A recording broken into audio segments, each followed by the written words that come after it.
I've said this on a number of occasions that No Man's Sky, guys, is one of the greatest comeback stories in the history of gaming, potentially the greatest ever when we talk about comebacks. A company, or I should say a game, and a developer, publisher that in Hello Games that did not give up on this title and consistently was trying to make it better, never gave up on it.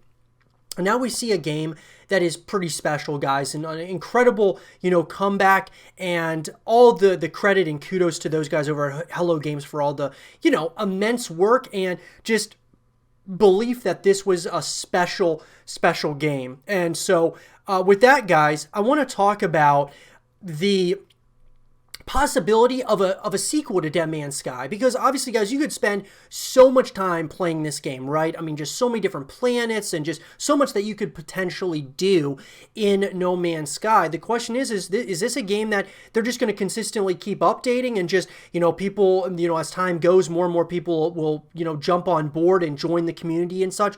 Or are they planning on making a sequel? Let's talk about it. Guys, this is a game, No Man's Sky is a game that was released back in August of 2016. Now, it came on Xbox One in July of 2018, but it's a game that came out in 2016, guys. Now, when we talk about the future of this game and what it really all could entail, Murray offered the potential to extend the game through downloadable content that, because of the procedural generation systems used, would likely be in the form of added features rather than new content. Hello Games pointed to base building and the ability to purchase freighters as planned additions to the game. Murray anticipated that all updates would be freely available. Former Sony executive Shahid Ahmad, who led Sony's efforts to get No Man's Sky, stated that Hello Games had a planned schedule of updates for the game as early as 2013. The game's first major content patch, called the Foundation Update, was released in November of 2016 and added the ability for planet-side base building, interstellar freighter purchases with similar base building customization, as well as an open creative mode. It also includes a survival mode, which reduces the availability of resources and makes encounters with hostiles more difficult, and makes various other improvements. So, Murray did suggest the possibility of releasing modding tools for Windows players to alter the game, though noted that they would be limited and would not allow players to create new planets in the game, for example. About a week after the Windows release, players had already started to examine the game's files and create unofficial mods, with at least one mod sharing website offering these for distribution. Hello Games have since provided patches that help to support these user mods, and then Murray stated in an interview with IGN prior to release that virtual reality would be a really good fit for No Man's Sky, as the immersive experience could create really intense moments within the game. Virtual reality support was subsequently announced as part of the free Beyond update in mid-2019. Murray also commented on the potential for a remastering of No Man's Sky for a system with more hardware capabilities, suggesting that they would be able to both increase the texture resolution and the degree of complexity of the flora and fauna on the planets. So here's the thing, guys. There's really no talks of a No Man's Sky 2. They're just basically stating, we're just going to keep, updating No Man's Sky, which I think is a really smart idea. I mean, look, guys, they're saying that this, thousands upon thousands of hours could be had here in No Man's Sky on all the different planets and just everything that this game entails. You could spend so much time playing this game. So I think what Hello Games is doing is, look, they put so much time and resource into making No Man's Sky good. They probably have no real thoughts in the back of their head that a No Man's Sky 2 is really coming up here in the foreseeable future. But will we ever see a No Man's Sky 2 is another question altogether, right? I believe that we will see a No Man's Sky 2 at some point or another, but I think it's probably pretty far down the road. Probably another, few years at least before they would even think about doing that. In an article, guys, that was written by Keza McDonald of The Guardian, Sean Murray does not like talking to the press. He says this several times when we meet at the Guildford offices of Hello Games, the development studio he founded in 2008 with Grant Duncan, Ryan Doyle, and David Ream. He is loquacious but nervous. No one at the studio has spoken to any journalist for nearly 2 years since the release of Murray's pet project No Man's Sky, an extraordinarily ambitious space exploration game that aimed to put an infinite universe on a game's console, a game that, when it didn't meet some players' high expectations, triggered an appalling internet harassment campaign that left the small studio and its staff reeling.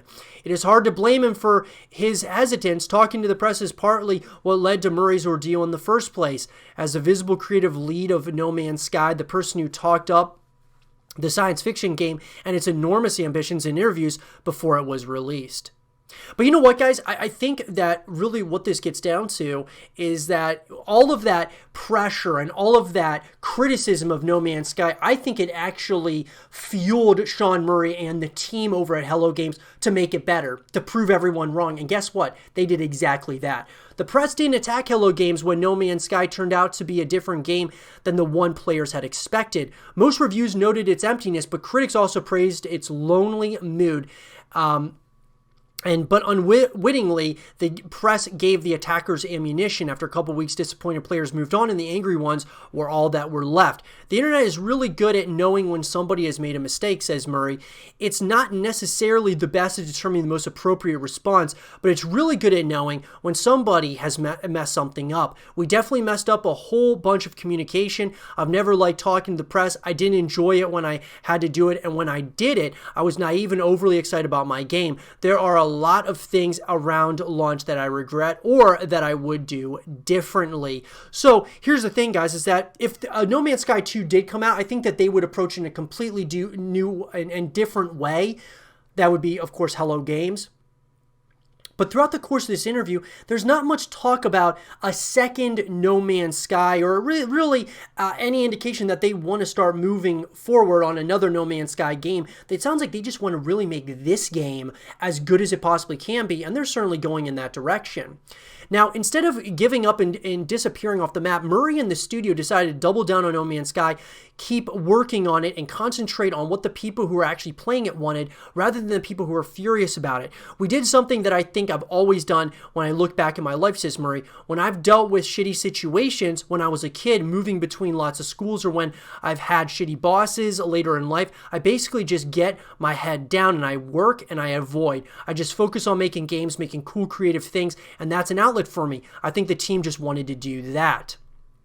So, multiplayer is one of the features fans have been waiting for. A very light multiplayer was envisioned for launch, and we fought right up until the end to add it, but it was immensely challenging, and we knew it was something that only a handful of people would experience due to the size of the universe, Murray explains. We later added a version of it for the Atlas Rises update, and it was nice but not hugely impactful to people's enjoyment. What players really wanted was the kind of multiplayer we are adding now. And so, multiplayer, I mean, look, guys, I mean, for a single studio here to do all of this, it kind of tells me, guys, that there's hope for a lot of other developers out there that are working on, you know, projects that are kind of like passion projects and such, that if they start getting some backlash on their game, as long as you just believe in the product and you do what your community wants you to do and like fix things that they want to be fixed and things of that nature, then there is hope that it could become a flourishing franchise. And I think a lot of other game developers out there are learning from what Hello Games went through with No Man's Sky and what they are reaping now, which is incredible. The benefits and the praises now for this franchise. No Man's Sky was what we wanted it to be when it launched, he maintains. We always talked about the feeling of landing on a planet that no one had been on before. It was lonely. It had nice, calm, ambient moments in it, but we always wanted to expand it. If you played the original game for 20 hours, you probably got the experience that we wanted, but you probably would have never picked up No Man's Sky again. No Man's Sky began life as some line of code on Murray's computer. He worked alone for a year on a tech demo that could procedurally generate planets and galaxies before 3 more people, Innes McKendrick, Grant Duncan, and David Ream, joined him to turn it into a game. Over the 5 years of its development from 2011 to 2016, the average team size was 6, less than a tenth of the number of people who usually work on a game of this scale. And that's incredible. I mean, that is incredible, guys, what they've been able to do. I mean, think about it. They haven't had nearly as big of a group of guys or a development team to make this game. And I mean, it's unbelievable what they've been able to accomplish. That's why I say that No Man's Sky is one of, if not the greatest comeback story in all of gaming ever. It's quite, it's quite incredible. Hello Games' mistake in 2016 wasn't making a bad game. It was failing to manage expectations when the hype started getting out of control. But in spending the last 2 years working to make it the best it can, the studio is doing right by the people who jumped aboard at the start and stuck with the game on its journey from underdog to one of the most anticipated games in the world to underdog again. It's an unprecedented development story, and it put the people working on it through immense strain. But that being said, guys, I gotta say that a No Man's Sky 2, I think everyone would love it at some point or another. But I think right now, guys, I think people really enjoy No Man's Sky and where it's at right now, and spending just hundreds and thousands of hours on it within this world, because you can explore so much. And I think letting them just continue, that being Hello Games, do what they need to do to make it even better experience. Sure, a No Man's Sky 2 would be awesome to see, like, kind of where the narrative goes and, like, the new planets that they can come up with and the updated graphics and things of that nature. But I don't think it's anywhere in the near future. I would say we'd probably see something maybe in the next 3 to 5 years, and then we probably wouldn't see anything, a couple years after that, or we'd release a couple years after that. So enjoy No Man's Sky for what it is, because Hello Games, guys, worked so hard on this franchise. You can just see the passion and the work that was put into this passion project of theirs, and it's something quite special now. But let me know what you guys think in the comment section below. Would you want to see a No Man's Sky 2 at some point or another in the future? Let me know what you guys think, and for more No Man's Sky 2 content and videos, stay here with Zero TV.